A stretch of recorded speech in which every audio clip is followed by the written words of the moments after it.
कर दिया कर दिया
be a project manager with them because of my skills in research and analysis.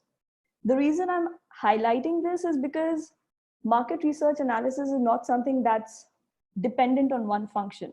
Let's say if you're not looking at pursuing your career in market research analysis, it's still a skill that is required by every industry across all functions. That's a requirement that a job recruiter, it's a requirement that a manager, it's a requirement that a team lead look for in their members. Market research analysis essentially helps you get answers. And that's what everybody is looking for today, specifically with continuously evolving and changing dynamics. So I really hope you take back something from the session today. Let's get started. All right, so there's a statement on your screen which says finding the story in your data. Before I jump into explaining what this sentence means and how is it relevant to our course, I would want to understand from you what it means. Your chat box. We'll give it 2 minutes while you type in your answers.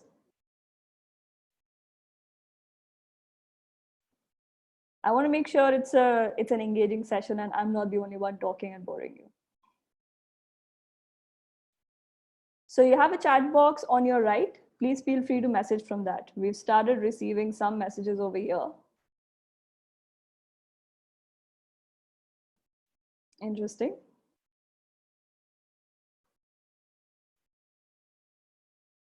All right, so we do have a couple of responses.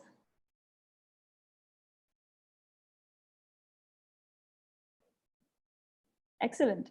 So I'm going to read out a few of them for you, which are absolutely relevant and mean finding the story in your data. We must create a story from the given information, the given data. Absolutely. To find the connectivity and link between the figures and information, yes. It means what we try to convey from the data, connecting all the data or information, collecting and deriving a story. Absolutely correct. We have a couple of more answers aligned with these. So the whole idea is that you get started with research and analysis, not just for the heck of it, right? The idea is to bring out some insights that are actionable, which you can use for decision making. So yes, all of these answers are correct. What I want to do research, what I want to do information gathering for, what I want to analyze that information for is to identify a story, is to connect the dots, right? There are so many different variables that you will collect, but unless you're able to bring it together and view the bigger picture, and then use that big picture to be able to draw your decisions. That is finding the story in your data, and that's the ultimate goal of conducting research analysis, to drive decisions, to drive actions. All right. We're going to now look at the business flow. We were talking about the business function, right? How does that entire business unit function? What happens in a market research team? The process starts at qualitative research team where information gathering happens. Now, before this, there is preparation that happens, which is defining the goals, defining the requirement, understanding what tool you would use, but that's all before the actual research starts. That we will cover during the course. We'll do the research aspect alone over here, which begins with data gathering. So you've identified what tool you're using, you've started collecting the information. The kind of information that your qualitative research team collects could be quantifiable in nature or non-numeric. I'll explain this with an example. I'm sure all of you have been out to a restaurant. I don't know when we would go next. But when you go to a restaurant, you complete your meal, more than often you are handed over a form, a feedback form. In that feedback form, you're required to give a rating. That rating will be 1 to 5.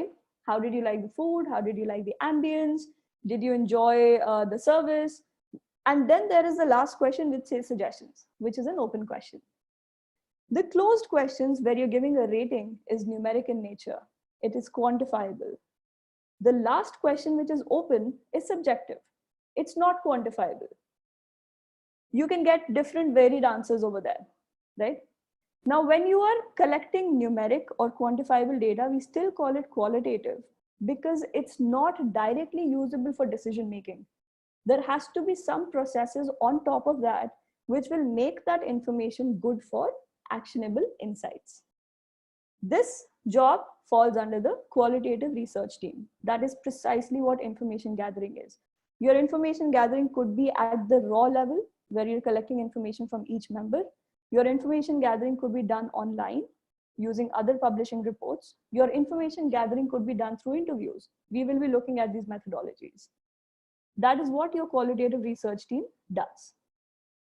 Once this data is collected, it is handed over to your quantitative research team, which conducts analysis on it. Now, very often we confuse analysis and analytics. These are two, I won't say entirely different things. There is definitely overlap or there is a connect, interdependence on each other. We'll talk about how it happens. Your quantitative team collects the information from the qualitative team, the information that has been gathered. Let's talk about the survey. And then they conduct analysis on it, which means they will run some calculations to bring out the insights. How many people enjoyed the food? How many people were passive about the food? What are the changes that we need to make in the menu to make sure that we are reaching out to a bigger audience? How can we make our services better? That's what your quantitative team does. They're doing the analysis, they're running out the trends, right? They're understanding how your restaurant has actually improved over a period of time. The rating has improved over a period of time. That's your quant team's job. Data conversion or analysis. Data conversion is where you have a subjective question. So remember we spoke about collecting suggestions or feedback, which is an open question. Now that's not quantifiable. You can't run a calculation on top of that and get an answer. You need to first convert it into a quantifiable note and then run a calculation on it. That's data conversion, where you convert it from a subjective or an open answer to a quantifiable answer. And then your next step is to run analysis on it. Now, where does analytics fit into this?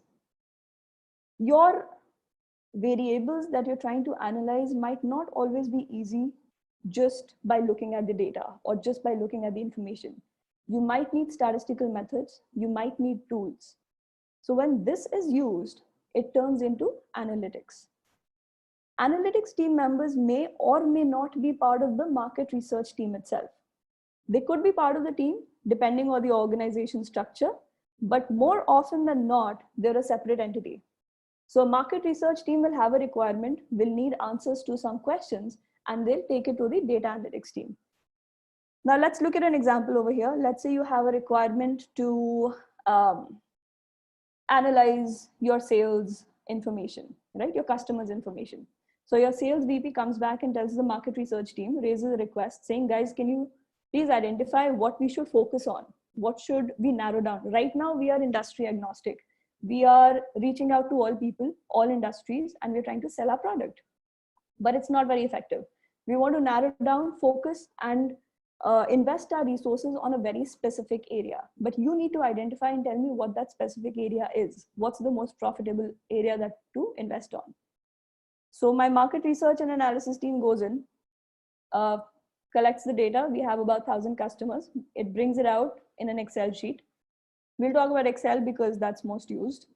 So once I export it into the Excel sheet, I run a quick analysis saying, okay, my first filter is what industry do I have majority of my customers from? Bada bank. 250 out of my 1,000 customers are IT industry customers, and which is 25%. 1/4 of your entire list is IT industry, and everything else is contributing around 10%, 15%, 4%, 3%. Why am I investing all my resources in so many other industries? I should just focus on IT and maybe the second top one. So the analysis team goes to the VP sales and says, hey, I think we should focus on IT because majority of our customers are from IT. Interesting, isn't it? Now the VP sales is a little shocked. He's like, that's very far away from what my understanding is. Now this guy comes with about 18 years experience, understands what will work, what won't work. The IT industry, so much revenue, so much contribution, I'm not sure. Did you check how much revenue we are generating from the IT industries? What's the average ticket size or project size? I did not add the second variable. So we go back, we add the second variable over there, and we start looking for what is the ticket size of the IT industry? About 5,000, 6,000, that's the average ticket size. That's the average project revenue that I'm getting from each IT industry organization. Now, while I'm looking at the data, I noticed that my pharmaceutical organizations, my pharmaceutical clients are actually giving about 10,000 plus, reaching up to 50,000 and 100,000 K also. When I do a detailed analysis, I figure the contribution towards revenues and profits from the pharmaceutical is much higher than the IT industry. So I go back with this information. But again, I'm asked a question saying, hey, what's the cycle? What's the sales cycle? How much time do you take to convert a pharmaceutical organization? You start on 1st of January. When do you think that will convert? I go back. I realize the time taken to convert a pharmaceutical organization is almost 8 months. In 8 months' time, I can convert about 20 IT organizations. So now I start looking at the cost versus benefit. When I look at cost versus benefit, IT still runs higher because I'm making more money in 8 months than I'm making from the pharmaceutical industry. And these are still only 3 parameters we are talking about. Still relatively easier to analyze using very basic tools. But you dive in deeper, you add in more parameters, and then you start connecting different data sets. Right now, we're only looking at customer list. Once you add, now you want to jump into or dive into your sales team. Say, okay, what are my top 5 sales team performers doing? What is common amongst the customers that they are handling, the accounts that they are handling? Your best sales performers will have cracked the code, right? This is your most profitable customer. This is what a customer persona looks like. This is where I should focus more, my energy, my time, and everything. So you start analyzing that information. You bring that information, you draw parallels between these two. You talk about other finance related information, organization size related information, and you're looking at 3-4 different data sets. Now, I can't simply sit over here, look at this information and assume what is happening. It's not possible to analyze or process so much data. That's where analytics comes in. That's when I need someone who understands statistics, can run algorithms on this, can use a tool to give me answers to the questions that I'm having. There are a lot of questions running in my mind now. That's part of analysis where I'm using my brain to process data in such a way that I can get answers. But analytics teams is what runs the algorithm to give me those answers from the data that I have. That's what your quantitative research team does. Your quantitative research team analyzes, which is processes the information. Your analytics team enables this by running the required algorithms, using the right tools, and giving the information or answers to the questions that you're asking. I will quickly say this again. Your qualitative team collects information. Your quantitative team analyzes and processes that information into business insights. So once you have answers to your questions, you will be able to draw insights saying, hey, this is where we should focus on. It's not one industry. This is what my customer persona, this is what my client persona looks like.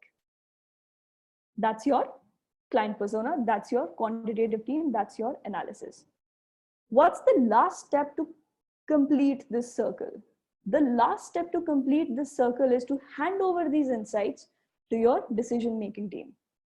Now, in the example that we spoke about, where your VP sales is asking questions, your VP sales is actually asking the questions that your analyst team should be asking, right? So your VP sales asks the questions, now he's received the answers to it. Once he receives the answer, he or she, gender agnostic, once they receive the answer to these questions, they have to make some decision based on that. They need to re-strategize their sales. They need to figure out ways that they can use this information so the sales, the revenues, the client portfolio for the next year or the next quarter is better. So once they're able to use this information for impactful, insightful decision making, that's where this entire circle ends. If we are not able to make any decisions or any actions that will bring benefits, then your entire process of collecting information and quantifying it is a waste of time. It's a moot point. That's about the business flow. That's how that entire function works. Any questions on this, please feel free to post on the group chat. We'll give it a minute while you type in your questions.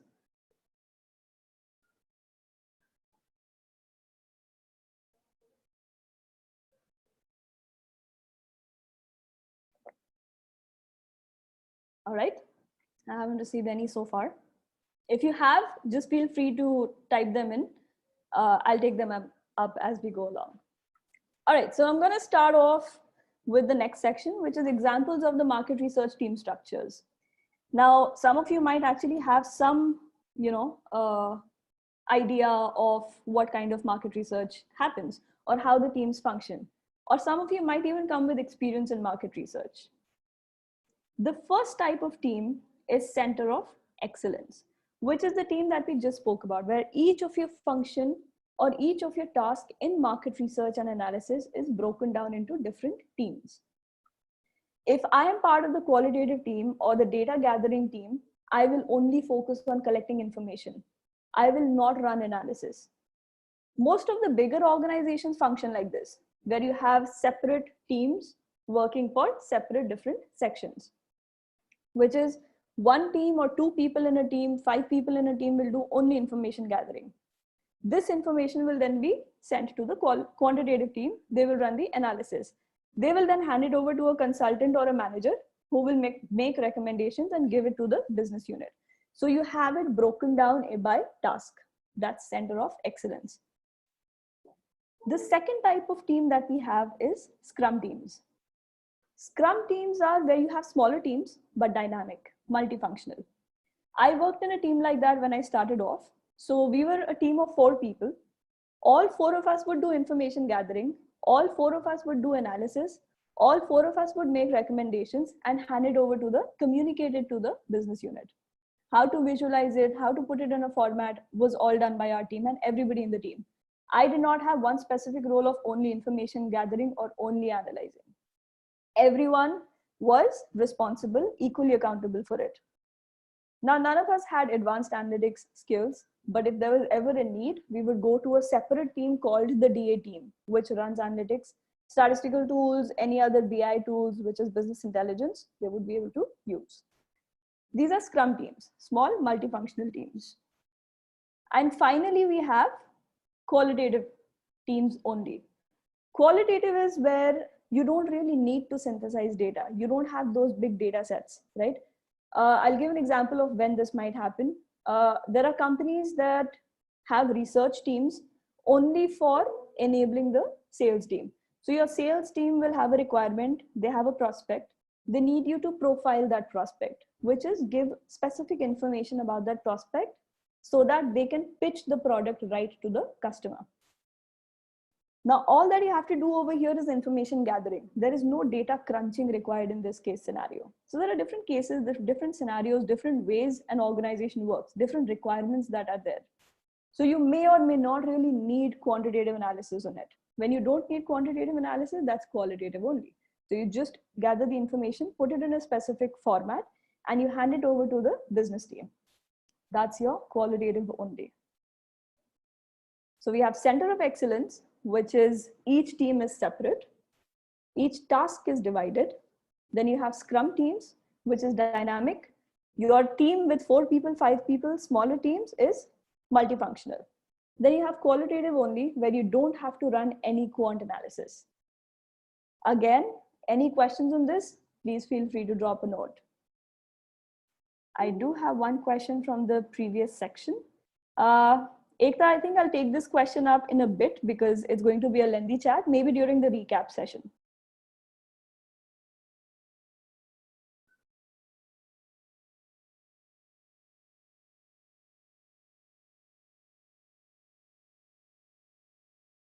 All right.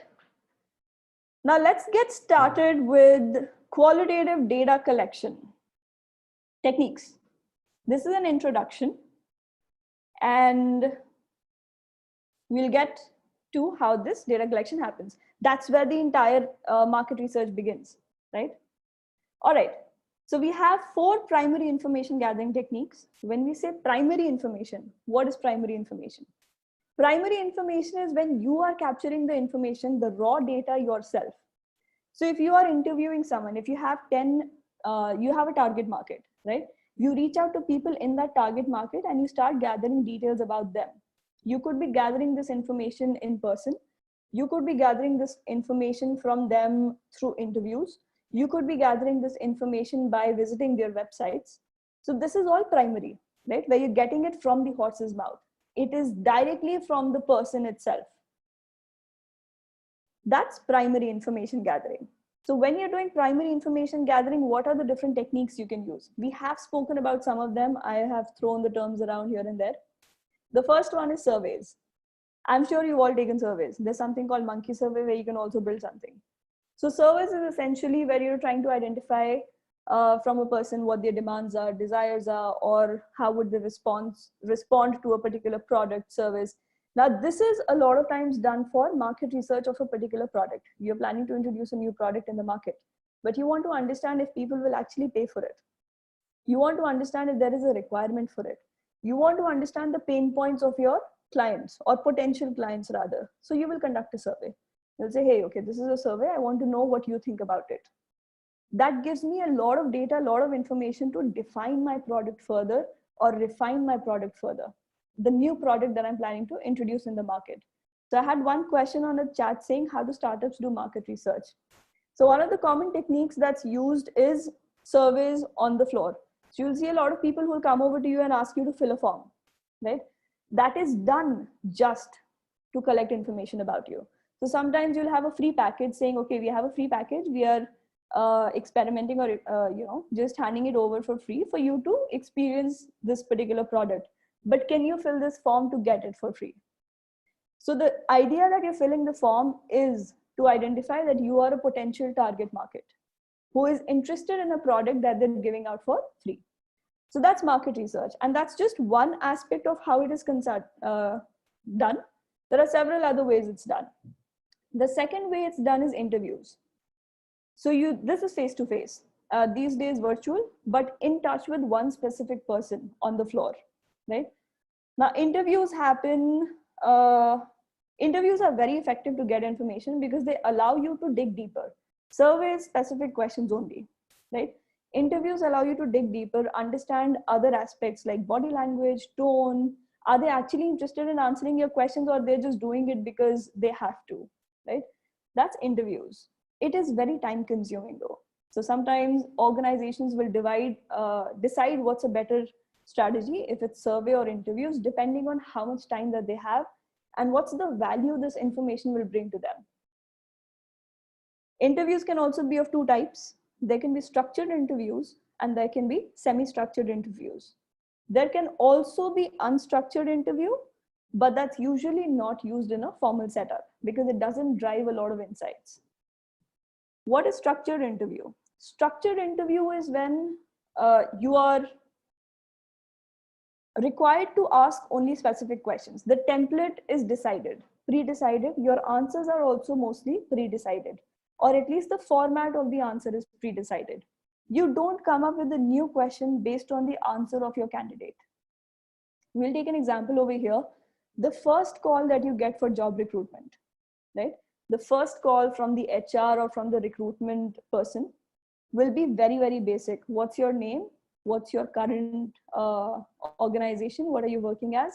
What's your total experience? What's your current salary? What's your expected salary? That's all. A very fixed narrative, structured, will ask you those questions and will say, we'll connect with you and let you know how things move forward. That's your structured interview. Semi-structured interview is where I will pick on a specific answer of yours. I have asked my candidate a question. I've said, hey, have you worked with this technology? They say yes. Then I ask them based on their answer, if they can elaborate on it. I ask them if they can give me an example of a time when they've used team building as a strength. I can ask them what their biggest weakness is and follow it up with a question, asking them to define an incident that might have happened. So semi-structured is where I can dive deeper. That's your two types of interviews, structured and semi-structured. What's the third information gathering technique for primary information? Focus groups. Focus groups are, so focus group is where you have multiple people. You bring multiple people together, you make them sit in a room or virtually and ask them specific questions. You facilitate those questions and you open the floor for the answers. When you open the floor for the answers, you might get different responses. That is focus groups. But it's important to identify a couple of things, that focus groups should have people who have something in common, right? So for example, if after this session, we want to take feedback from you, right? We'll bring about 15 people from the entire group together in one conference, and we'll ask you a few questions. What are the common things amongst all of you? One is that you all attended this session, the same session that we want feedback on, right? The second aspect could be your experience. Do you come with experience in market research? If you come with experience, your responses will be more from the perspective of someone who understands what market research is. If you don't have that experience, if you're a fresh graduate or you haven't worked, your answers will be aligned to someone who's a fresher. I want responses from both. I will not combine these two groups. I will keep them separate. One group from experience perspective giving me responses. Then I will organize a second focus group to get responses from a fresher's perspective. Does that make sense? One way. All right. Finally, we have observations. Observations are nothing but what you see around. How are things moving? How are people responding? Now, for example, in the case of a class itself, right? Observation will be where a co-facilitator is sitting in the same discussion, and they might observe how the audience is responding or reacting, right? When the audience is participating or not, are they yawning? Is there energy in their body language? Are they responding to the questions that are asked? That's observations. Is the trainer confident to deliver the content that they're doing? Do they have the knowledge to deliver and answer the questions that are being asked, so on and so forth? That's observations. So these are the four primary information gathering techniques: surveys, interviews, focus groups, and observations. Let's take a look at 3 secondary information gathering techniques. All right. The first one is online research, which all of us do. There are some best practices that we need to follow, which we will talk about. The second one is literature, anything that is published. There are books that we refer to, there are write-ups that we refer to, there are sometimes curriculum notes that we refer to, that is literature. And finally, we have case studies. So there are case studies available in the market. Microsoft used education technology to upskill their customers or upskill their employees, and this is the impact that they had. There's a case study about a 4-day working week. How does that affect productivity? So you pick up these case studies, but it's important to make sure that they're published by reliable sources, right? Those case studies sometimes give you the analysis that's done. You just have to draw inferences and make decisions based on that. All right, any questions so far on this? Okay, so we do have a couple of questions that have come in the meantime. I'll quickly take a look at those and answer a few of them. Analytics team and analysis team is a little confusing. Like I said, Ekta will take that during the recap session. How do startups conduct market research? So we spoke about one aspect, which is surveys, where you get information about the target market of your product. That's only one way, but in detail for every single aspect, every single function, what kind of market research technique you should be kind of using, we will be covering that in the course. What's the purpose of it? So for startups also, there can be different purposes. What's the purpose and how do you go about conducting market research? What tool to use? That will be covered in the course. All right, then we have the meaning of data synthesis. Data synthesis is where you bring multiple different data sets together. So we had an example of where, all right, we have a list of 1,000 customers. We bring those 1,000 customers. Then we also have a different data set about our salespeople. If I want to draw parallels in this, this is what data synthesis is. Which is the most effective technique? Well, it entirely depends on what purpose you're using these techniques for. What's the objective of conducting market research? That is what will define your most effective technique. We will look at an example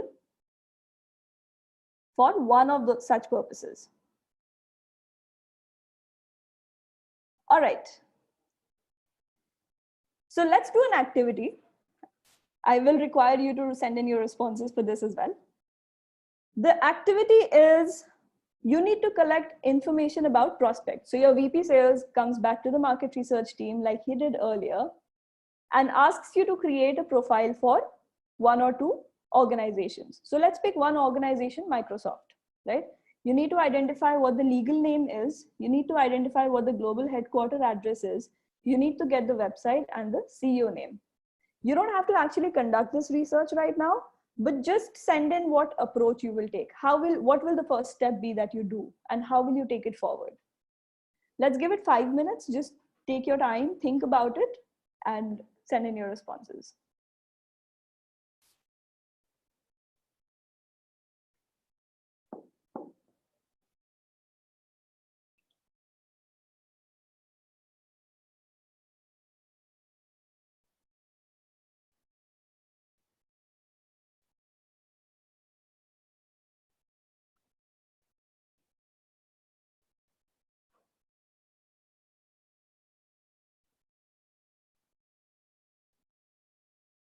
Okay, we have already started getting a lot of responses. Interesting.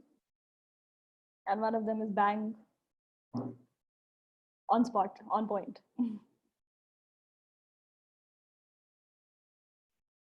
You can feel free to elaborate a little on what would you search for, or the keywords, or the kind of site that you would, visit.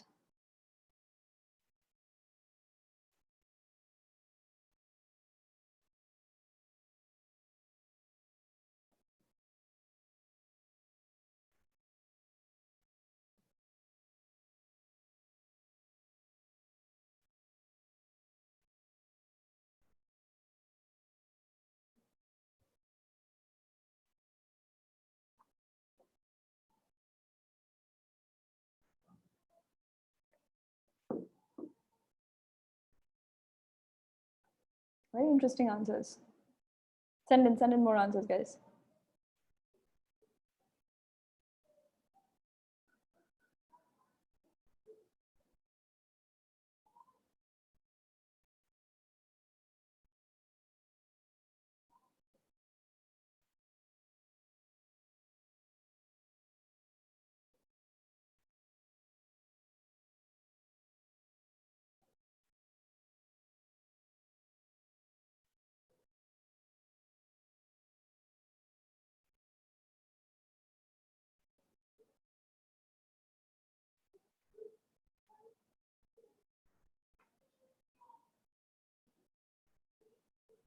Okay, I'll drop a hint. You'll definitely do online research. Secondary research is how you will get this information, because you don't want to invest too much time in getting this basic details, right? Now, let's dive deeper and see what kind of website you would visit, or what would be your preferable, what are the keywords that you would use to look for it?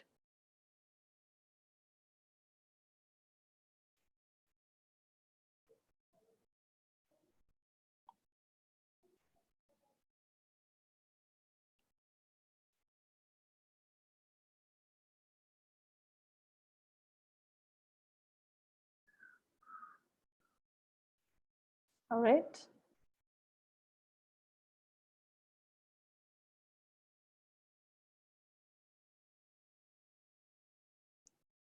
Excellent. So a lot of right answers. Some of them, some of the doubts I will definitely clarify during the course of the next 2-3 slides. So let's get started with how we would approach. When we're looking at reliable sites, yes, I got a lot of information or answers on what website they would use. And a lot of responses saying Microsoft official website is where they would get information from. And that's absolutely correct. That should be your primary source. That is where, if you can find information on the official website, that is where you need to get the information from. After that, let's say in today's era, social media pages are always updated, right? So sometimes website will not be updated, but a social media page will be updated. A, an organization like Microsoft will have the website also up, but a smaller organization or a mid-size organization might focus more on social media. But you need to verify and make sure it's the right page. Sometimes when you're looking for a company on LinkedIn, you'll see multiple pages. So someone made a page a couple of years ago, right, when social media was just picking up, and then they forgot the password. They don't know how to log into it. They don't know how to use it. So they rebranded and they created a new page. But when you're looking for it, you'll get both the pages online when you're searching. So see if there are latest posts, identify if there are employees which align with the number of employees you think they have. Maybe check out one or two employees profiles also. So you need to keep digging deeper to verify the information and validate that you're looking at the right page. That's your social media. The third preferred sites would be regulatory sites. And I've done this. I've used this to conduct research about an organization that I was being interviewed for. Are they actually registered? Because they had an office in a very weird commercial space. And I was not very sure of the team. So I conducted a quick research saying, are they actually registered? When were they registered? Who are the directors? Who are the investors? So you can get these kind of information from SEBI, SEC, and so on. Regulatory websites. Finally, if you've not been able to find information on any of this, normally you'll find at least one of these things work. But let's say you've not been able to find information on any of this, then you go to news publications or press releases. But make sure you are picking up publication houses that are important, big, and renowned in the country that you're researching for. So if you're researching for India, maybe a paper like Economic Times will work, right? Or any other newspaper or publication that's renowned. If you're looking for Canada, then there should be a publication house that's renowned over there. That's your news publications and press releases. Your last preference, and this is a mistake that we've seen happening very often, your last preference is third-party sources. You have a source called Jigsaw. You have a source called Hoovers, which is used extensively, and definitely Wikipedia. So when we start doing our research, we type something on Google, there are so many different sites that come up, right? So many third-party sources that say, okay, this is the CEO, this is the legal name, this is the information investment about the organization. But not all of them are reliable. Hence, that's literally your last place to look for information. All right, now let's look at an example where we have played on how to search. The Microsoft example itself, we are looking for their headquarters over here. I'm going to play the video. So what I did was I started looking for Microsoft global headquarters. It's not always an easy information to find. So Google threw an answer saying Redmond, Washington. But that's not what I would rely on. I want something more reliable so I can go and tell my team and say, I've got this from their site. Then there's Wikipedia. I can definitely choose to go there, but not recommended. Then I have the Microsoft page where it gives me worldwide sites. Looks reliable. Definitely one of the first priorities, but hey, that's an entire list of different countries and I'm going to take forever to find out. So I go back and I try looking for something else. If I don't find anything else, I'll come back here. Microsoft Office location list looks like I'm going to end up on the same page of all the countries. Perfect. I see corporate address over here. It's Microsoft's website, official website. Click on that. I literally have every information I need.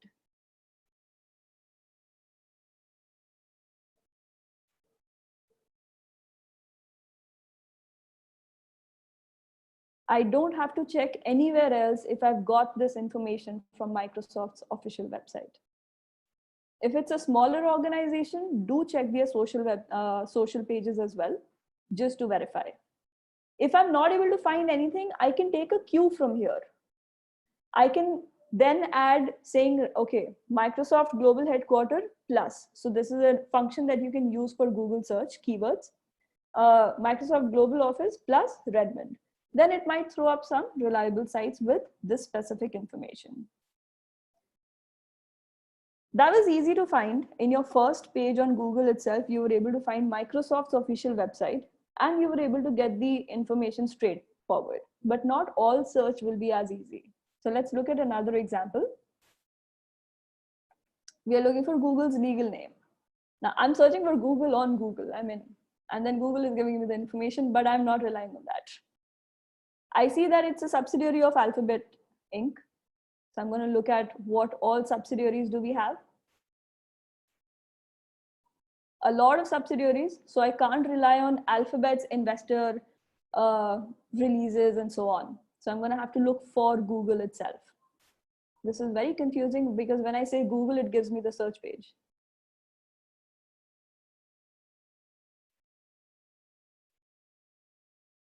Now I take a cue from what Google had given me and I say Google LLC. I see something that says google.com. It looks like I might be able to use this. Oh, but it's a chat page. It's like Quora, and every random person can respond on that. Not what I will rely on again. So now I find the page that I actually get the information from. This is their official website, and I can use the details from here. And there's a lot of other information also that I could be, I would be able to use in my profile.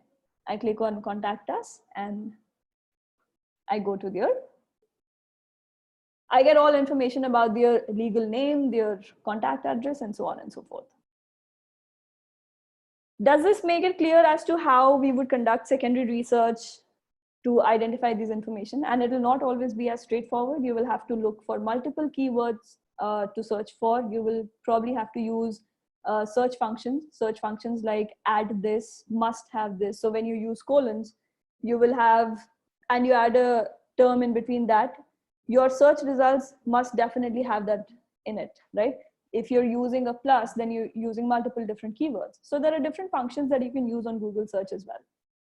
And definitely not use Wikipedia.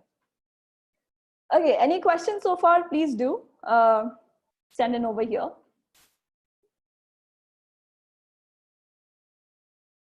In the meantime, I'll tell you why you should pick up this skill. I already spoke about it or mentioned about it in the beginning of the session, which was every person's growth depends on your ability to find answers. Now, to find answers, you need to have an analytical mindset, right?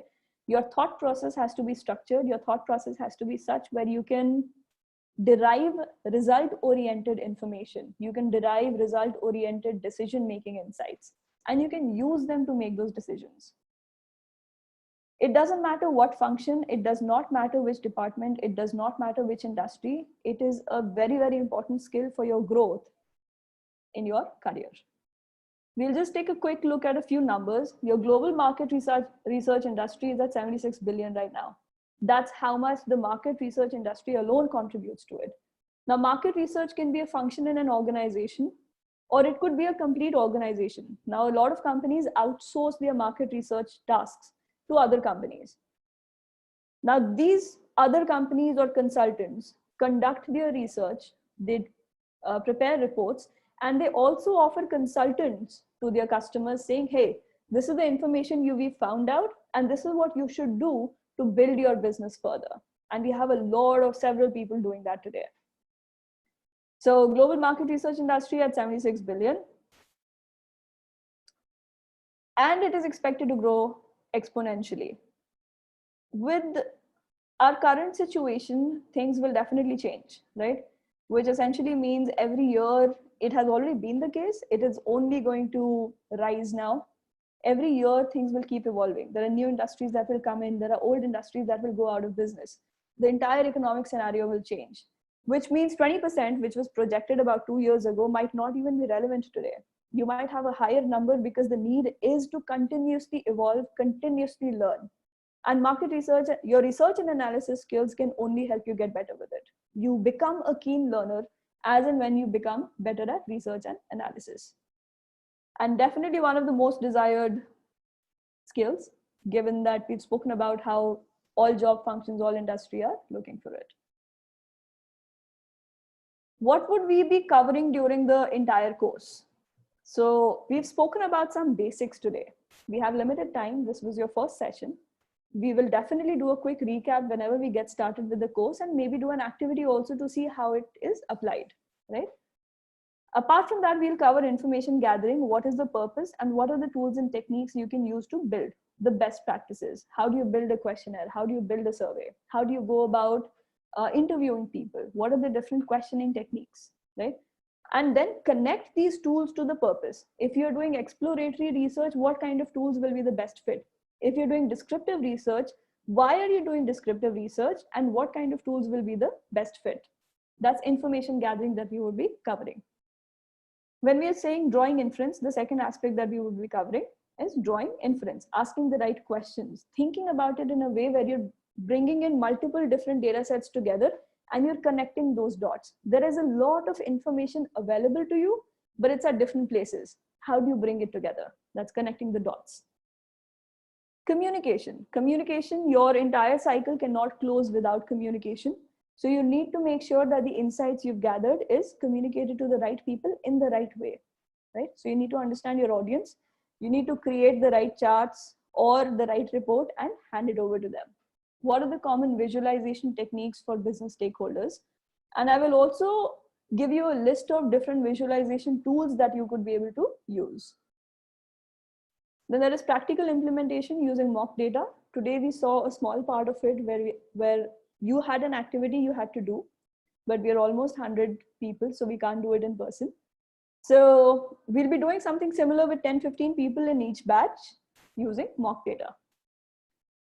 And finally, we'll talk about the jobs in market research and how can you grow in it. Whether you want to grow only that particular skill, but continue growing in your current function, or you want to grow and find out a way into the market research function itself.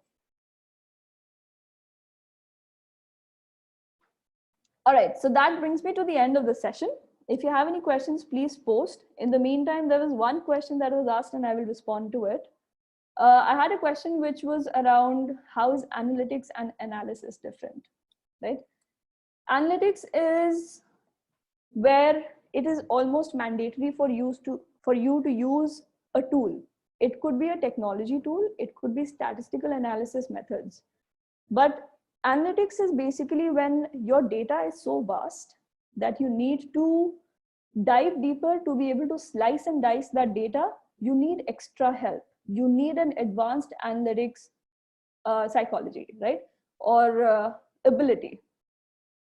So you would be able to conduct statistical methods. You could use a tool like Excel, that's also a tool, but you need to run a query on it to be able to get answers for your questions.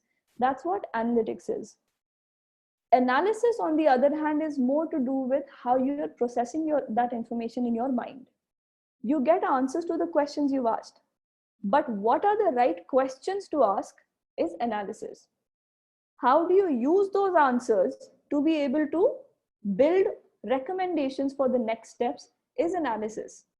How do you use, let's say there is regression that is being utilized, or predictive analytics that is being utilized on your current data set. Predictive is where you're predicting what the future will look like. That needs analytics. That needs algorithms. That needs statistical tools, right? So once you learn these tools, once you run the analytics on it, there is an answer that you get on the predictive analytics questions. How do you use that answer? How do you understand, interpret, infer that information, and promote or recommend actions based on that is analysis. That's the difference between analytics and analysis. I hope I made that clear. Does questionnaire come under surveys? So a lot depends on the purpose, right? It's not black and white. Your survey is essentially to a bigger, wider group, and that wider group could have nothing in common. The survey is done to maybe identify your target market, while questionnaire is a technique or a tool that you use for surveys. So it's a yes and a no. It depends on what the purpose is and how you're using this tool and technique. If you have any other questions, please feel free to write them in. And I really do hope that you all enjoyed the session. Before signing off, please drop your email IDs over here. so that our team can get in touch with you.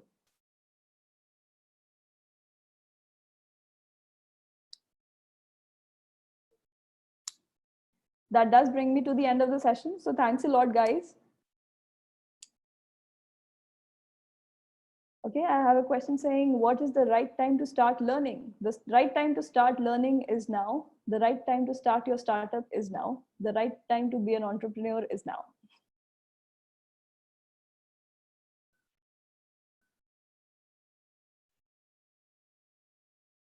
Thank you for all your comments and appreciation. It's been a pleasure to have all of you over here. Do drop in your email IDs and we'll get in touch with you. I look forward to seeing you for the course.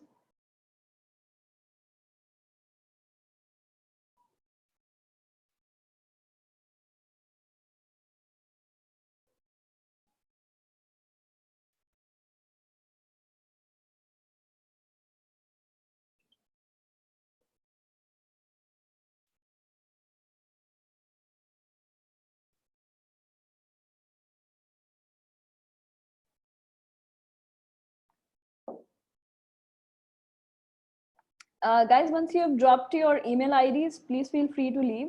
The session is done for the day. And I hope you will come back for the course.